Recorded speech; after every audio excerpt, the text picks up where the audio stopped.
ఆంధ్ర రాష్ట్రంలో ఏమి జరుగుతుంది అంటే ఆంధ్ర రాష్ట్రంలో మహిళలపైన అఘాయిత్యాలు జరుగుతున్నాయి, అరాచకాలు జరుగుతున్నాయి. మహిళల పట్ల చిన్న చూపు చూస్తున్నారు.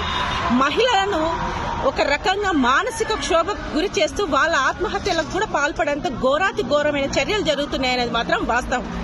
చంద్రబాబు వస్తే కరువు వస్తుంది, కాటాకోదలు వస్తాయి, ఇది వస్తుంది అది వస్తుంది అనే దానికంటే ముందు మహిళలకు రక్షణ లేకుండా పోతుంది అనేది మాత్రం వాస్తవం.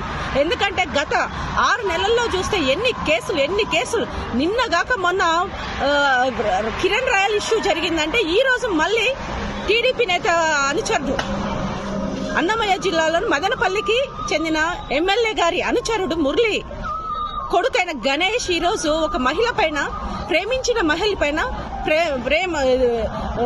వాలంటైన్స్ డే రోజు ఇంత నీచంగా యాసిడ్ పోసి చంపేయడానికి ప్రయత్నిస్తే వాళ్ళు టీడీపీ వాళ్ళు రక్షించడానికి ప్రయత్నిస్తున్నారంటే ఎంత ఘోరాతి ఘోరమైన చర్యలకు ఈరోజు తెలుగుదేశం ప్రభుత్వము, ఈ కూటమి ప్రభుత్వం, పవన్ కళ్యాణ్ తెరదీసిండో అర్థమవుతుంది. చంద్రబాబు ఏమో ఇలాంటి నమ్మక ద్రోహులను కాపాడుతాడు, పవన్ కళ్యాణ్ ఏమో ఆయన వత్తాసు పలుకుతూ ఆయనకు జయజాలు కొడుతున్న కిరణ్ రాయల్ లాంటి వాళ్ళని కాపాడుతాడు. ఇంకా మన అనిత మొక్క ఉంది, ఆవిడనైతే అసలు ఇంకా ఎలా అంటే నాకు పదవి వచ్చింది చాలు, నాకు ప్రోటోకాల్ వచ్చింది చాలు, ఆంధ్ర రాష్ట్రం ఏమైపోయినా సరే, అంతకుముందు పైనుంచి కింద దాకా ఎగిరి దూకే అనిత హోంశాఖ మంత్రి ఈ రోజు కళ్ళు మూసుకుందా అని అడుగుతున్నాం. ప్రశ్నించడానికే పెట్టాను అన్న పవన్ కళ్యాణ్ అడ్రస్ లేడు, డిప్యూటీ సీఎం అడ్రస్ లేడు. ఇక్కడ మహిళలకు అన్యాయం జరిగితే నేను ముందుంటా అన్న అనిత లేదు. మహిళల రక్షణ కోసమే ఈ ప్రభుత్వాన్ని ఏర్పాటు చేసిన అని చెప్తున్న చంద్రబాబు నాయుడు, లోకేష్ బాబు లేరు.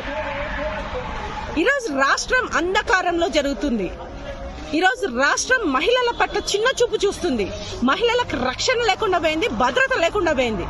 మేము ఒకటే హెచ్చరిస్తున్నాం, మహిళల వైపు కన్నెత్తి చూస్తే తల కోసేస్తాము అని చెప్పుకున్న జగన్మోహన్ రెడ్డి గారి పాలనలో మహిళల రక్షణ ఎలా ఉండింది, ఈరోజు మహిళల ఓట్లతో పవర్లోకి వచ్చిన ఈ కూటమి ప్రభుత్వం పాలన ఎలా ఉందో స్పష్టంగా అర్థమవుతుంది.